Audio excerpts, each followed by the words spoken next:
ఏంటి అంటే ఇప్పుడు అంతా న్యూస్ అంతా బయట సర్క్యులేట్ అవుతుంది కదా.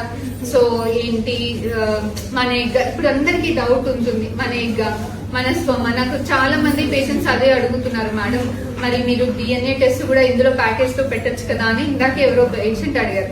సో దాని గురించి కూడా మీకు క్లారిటీగా చెప్తున్నాను. సో ఏ ఫర్టిలిటీ సెంటర్ లో కూడా మనకి RI విట్నెస్ సిస్టమ్ లేదు. RI విట్నెస్ సిస్టమ్ అంటే ఏంటి అని అంటే, మీరు IVF అన్నా IUI అన్నా, మోస్ట్లీ IVF అనగానే మీకు ఒక ID కార్డ్ లాంటిది ఇస్తున్నాం కదా, మీరు చూసారు కదా. దాంట్లో మీకు సంబంధించిన బార్ కోడ్ ఉంటుంది. మీ egg and sperm handling units అంటే ల్యాబ్ లో మీ ఎగ్ పెట్టే డిషెస్ లో అదే బార్ కోడ్ ఉంటుంది. మీరు ఆ కార్డ్ IVF చేసేటప్పుడు, బేబీని పెట్టేటప్పుడు మిషన్ లో పెడతారు.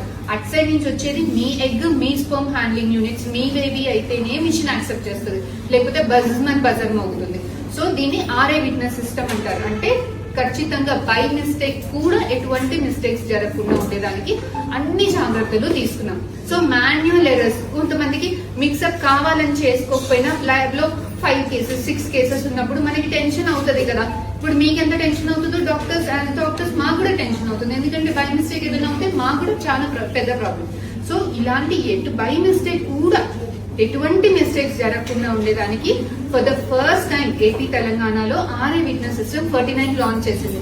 ఇప్పుడు కాదు, ఇది లాంచ్ చేసి కూడా 1 year దాటిపోయింది. ఓకేనా. సో ఎటువంటి అనుమానాలు, భయాలు లేకుండా, ఇప్పుడు నేను ఎందుకు చెప్తున్నానంటే, ఇప్పుడు బయట న్యూస్ అలా అన్ని సర్క్యులేట్ అయ్యేసరికి అందరూ కొత్తగా వచ్చి అడుగుతున్నారు. సో అందుకే నేను చెప్తున్నాను. సో ఎటువంటి అనుమానాలు లేకుండా ధైర్యంగా యూ కెన్ టేక్ IVF. ఓకేనా.